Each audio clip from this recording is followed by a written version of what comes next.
সবাইকে আন্তরিকভাবে স্বাগত। মোদিজি এবার মোক্ষম জবাব দিলেন ডক্টর ইউনূসকে। ডক্টর ইউনূস যে অতিরিক্ত বাড়বাড়ন্ত করছিলেন, এবার মোক্ষম জবাব দিলেন মোদিজি। ভারত, দিল্লি জবাব কিন্তু এবার ডক্টর ইউনূসকে দিয়ে দিলেন। কিভাবে? বাংলাদেশের ব্যবসার রাস্তা, সেই ব্যবসার রাস্তা ভারত কিন্তু বন্ধ করে দিল। বাংলাদেশের রপ্তানি পণ্যের ট্রান্সশিপমেন্ট সুবিধা বাতিল করে দিল ভারত।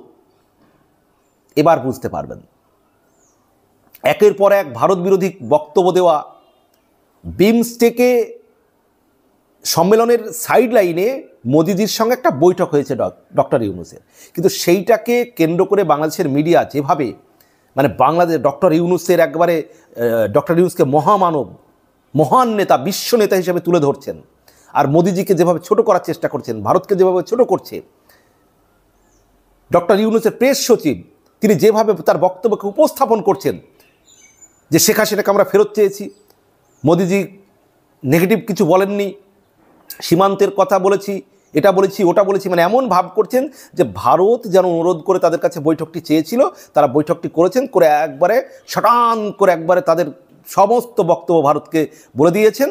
ভারত একবারে সব মুখ বুজে শুনে নিয়েছে, সেগুলো মানতে যেন বাধ্য, এরকম একটা ভাব।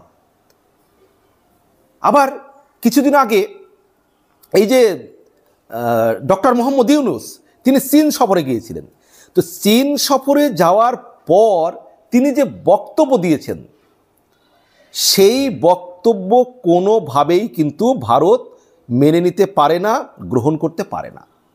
কারণ কি? তিনি কি বলছেন যে ভারতের যে সেভেন সিস্টার, সেই সেভেন সিস্টারে যাওয়ার একমাত্র মাধ্যম হচ্ছে স্থলপথ, সামুদ্রিকভাবে কোনো রাস্তা নেই, এবং সমুদ্রের যাওয়ার যে রাস্তা তার একমাত্র অভিভাবক ডক্টর ইউনূস বলছেন যে তারা বাংলাদেশ। আর সেই সমুদ্রের সেখানে তিনি চীনকে আমন্ত্রণ জানাচ্ছেন, যেখানে আসুন, পণ্য উৎপাদন করুন, সেখানে পণ্য এই যে বাংলাদেশকে ব্যবহার করে আপনারা পণ্য রপ্তানি করতে পারেন, আমদানি করতে পারেন। অর্থাৎ সেভেন সিস্টারে সমস্যা হতে পারে জেনেও ডক্টর ইউনূস চীনকে সেখানে আমন্ত্রণ জানাচ্ছেন। সেই সেভেন সিস্টারের কাছে তিনি আমন্ত্রণ জানাচ্ছেন যে সেভেন সিস্টারের ওই যে অঞ্চল, সেই অঞ্চল স্থলভাগ দিয়ে যাওয়ার ছাড়া ভারতের রাস্তা নেই, আর সমুদ্র যোগাযোগের উপায় একমাত্র বাংলাদেশের হাতে রয়েছে। সমুদ্রের রাজা ডক্টর ইউনূস বলছেন যে তারা সমুদ্রের অভিভাবক তিনি, অতএব এখানে ব্যবহার করে চীন তাদের অর্থনীতিকে আরও প্রসার ঘটাতে পারে। তাহলে এই বক্তব্য দিয়ে আসছেন, পাকিস্তানের সঙ্গে ঘনিষ্ঠতা বাড়াচ্ছেন, আর ভারত চুপ করে দেখবে যে আপনি একের পর এক ভারত বিরোধী কাজ করে যাবেন, আপনার উপদেষ্টারা ভারত বিরোধী বক্তব্য দিয়ে যাবে, আর সেগুলো ভারত বসে বসে দেখবে। আপনি পাকিস্তান, চীনের সঙ্গে বন্ধুত্ব করছেন, ভারতকে কীভাবে অস্থির করা যাবে সেই চেষ্টা করে যাচ্ছেন, এগুলো তো ভারত ভালোভাবে নেবে না। তো ঘটনাটা বলি, 2020 সালের 29শে জুন ভারত বাংলাদেশের মধ্যে একটি চুক্তি হয়, ভারতের মাটি ব্যবহার করে যাতে ঢাকা অন্য দেশের সঙ্গে বাণিজ্য করতে পারে, তার জন্য বিভিন্ন সুযোগ সুবিধা প্রদান করা হয়েছিল। চুক্তির মতোই ল্যান্ড কাস্টম স্টেশন LCS বন্দর, বিমানবন্দর দিয়ে বাংলাদেশের পণ্য বিদেশ বিভিন্ন দেশে রপ্তানি হতো। বাংলাদেশের পণ্য ভারতের বন্দর ব্যবহার করে, ভারতের বিমানবন্দর ব্যবহার করে সেটা বাংলাদেশের পণ্য বিভিন্ন দেশে রপ্তানি হতো।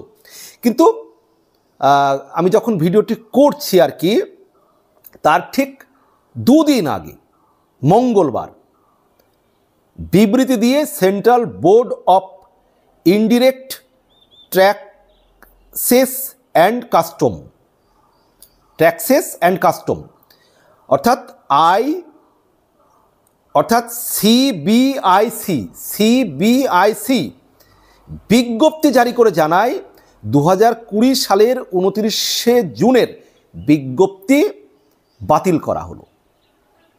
তাহলে বুঝতে পারছেন যে মঙ্গলবার বিজ্ঞপ্তি দিয়ে central board of indirect taxes and customs অর্থাৎ সিবিআইসি বিজ্ঞপ্তি জারি করে জানিয়েছে যে 2020 সালের 29শে জুনের বিজ্ঞপ্তি বাতিল করা হলো।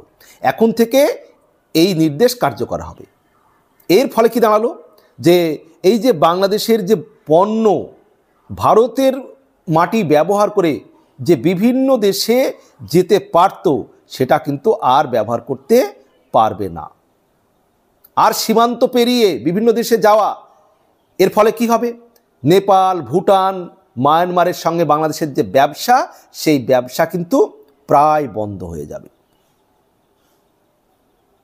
বুঝতে পারছেন ডক্টর ইউনূস? বাংলাদেশের জনগণ, আপনারা বোঝার চেষ্টা করুন। ভারতের মাটি ব্যবহার করে বাংলাদেশের বাণিজ্যিক সুবিধা শেষ। ওদিকে ট্রাম্প প্রশাসন বাংলাদেশের পণ্যের উপরে 37% শুল্ক বসিয়েছে। এই অবৈধ ইউনূস সরকার থাকাকালীন কোনো দেশ বাংলাদেশের সঙ্গে সুসম্পর্ক রক্ষা করতে চাইবে না। বাংলাদেশের অর্থনীতি একবার ভেঙে পড়বে। বাংলাদেশের অর্থনৈতিক অবস্থা যে কি দিশাহীন জায়গায় চলে যাবে, ডক্টর ইউনূস যতদিন থাকবে তত ক্ষতি। বাংলাদেশের জনগণ বোঝার চেষ্টা করুন। বাংলাদেশের যে ব্যবসায়িক যে সুবিধা ভারতের মাটি ব্যবহার করে, সেটা ভারত বাতিল করে দিল। ডোনাল্ড ট্রাম্প 37% শুল্ক বসিয়েছেন। তাহলে বুঝতে পারছেন বাংলাদেশের ব্যবসা বাণিজ্য কোন জায়গায় যাবে।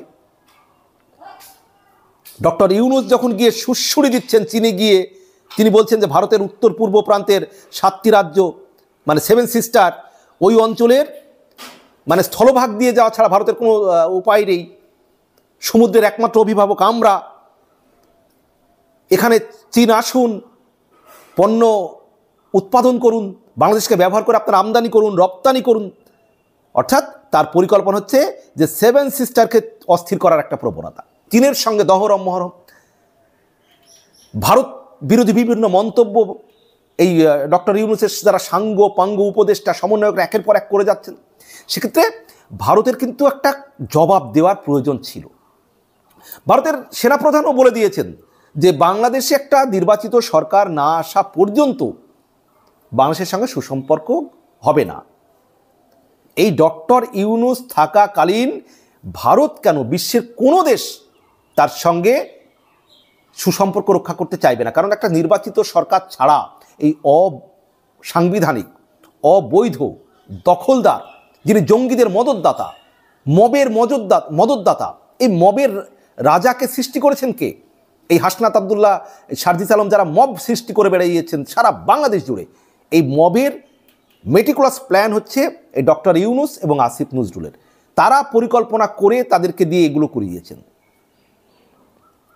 তাই এই সরকার থাকাকালীন, এই অবৈধ সরকার থাকাকালীন ভারত সুবিধা দেবে না বাংলাদেশকে, আমেরিকা সুবিধা দেবে না। বাংলাদেশের অর্থনীতি ধ্বংসের মুখে চলে যাবে যদি এই ইউনূসের সরকার আর কিছুদিন থাকে। এটা বাংলাদেশের জনগণকে বুঝতে হবে।